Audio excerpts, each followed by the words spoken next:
As I make my way through the Cold War Creatures box set, I realise that these are movies that are tailor-made for me. I love these kind of pulpy 50s horror stories, eking from sci-fi into the more terrifying. All have wonderful run times where they are concise enough to jump in, tell a wonderful story and get out, knowing exactly where to start and where to stop. A lot of times in these kind of movies, you find that they kind of drag their heels getting into the story. No, not here.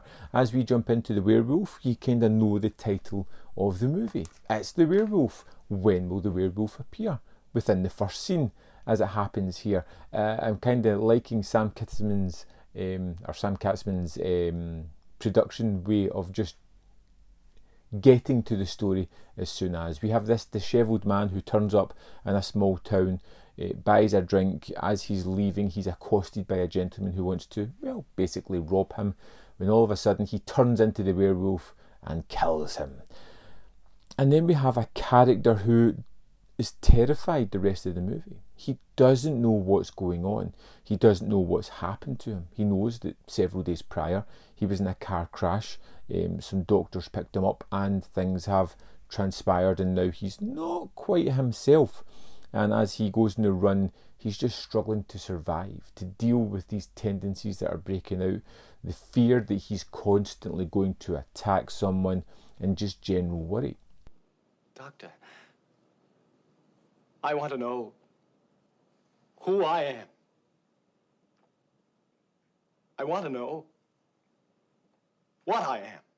And then we get thrown into that. We get his wife and his kid who are looking for him, who want him to be safe and come back into the family fold. We have a manhunt of people chasing after him, thinking he's the perpetrator for the murder. 5 hours out here, no sign of anything. Those boys a mile high ridge are doing better than we are. Just such a wonderfully set up story. And I love the fact that we go straight into this, and as well that it's such a loose idea of lycanthropy that they kind of go past it all. They don't explain why he's a werewolf. We don't need to know. We get these wonderful transformations. We get some characters that are hunting them down.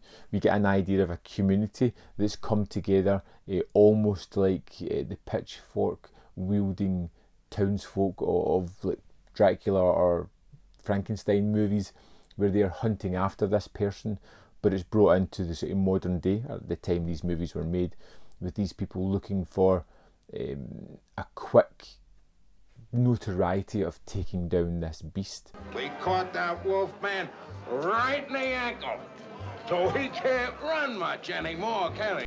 But there is no shock or disbelief.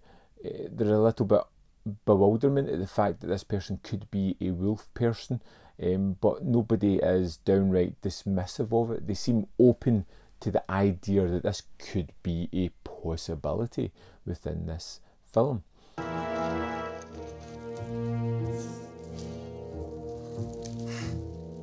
And you get a great performance by Steve Rich as the kind of dishevelled man at the start, who's bumbling along from person to person, not trusting anyone, terrified most importantly of himself and what he's capable of doing.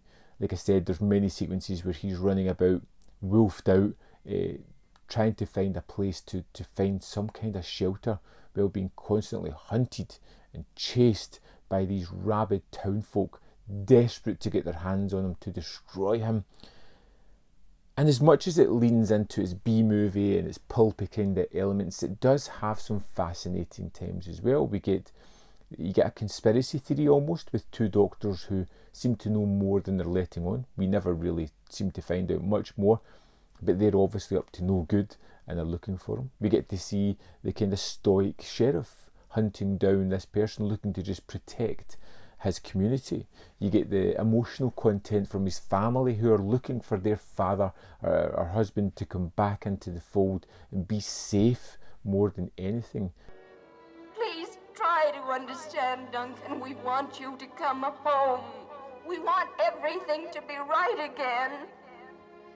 And at the heart of it, we've got a bewildered man who doesn't trust himself, or anyone else who just wants to get away and somehow survive this without facing the reality of what's actually going on. The Werewolf was incredibly fun, really well shot, really layered with lots of nuances as well, great special effects and a wonderful story to back it up. This was another winner of a movie from this box set, which is becoming really impressive. I'm looking forward to diving in to the next film on this. I'm super excited about discovering these movies that I'd never really heard about and reading a little bit into it. This was kind of where it rejuvenated a kind of horror stint, you know, moving away from science fiction and into the more terrifying and horror idea after there'd been a lull in horror for a little while. So it's got that going for it. I'd love to know your thoughts on The Werewolf. Let me know in the comment box below. As always, there's more content up here. You can check out more of my stuff. Click that like button and it'll stop me from turning into a werewolf. And if you feel that giving me an extra little bit of support, you could join the Patreon or the membership program for as little as 99p a month. Thanks for watching, and I'll see you next time.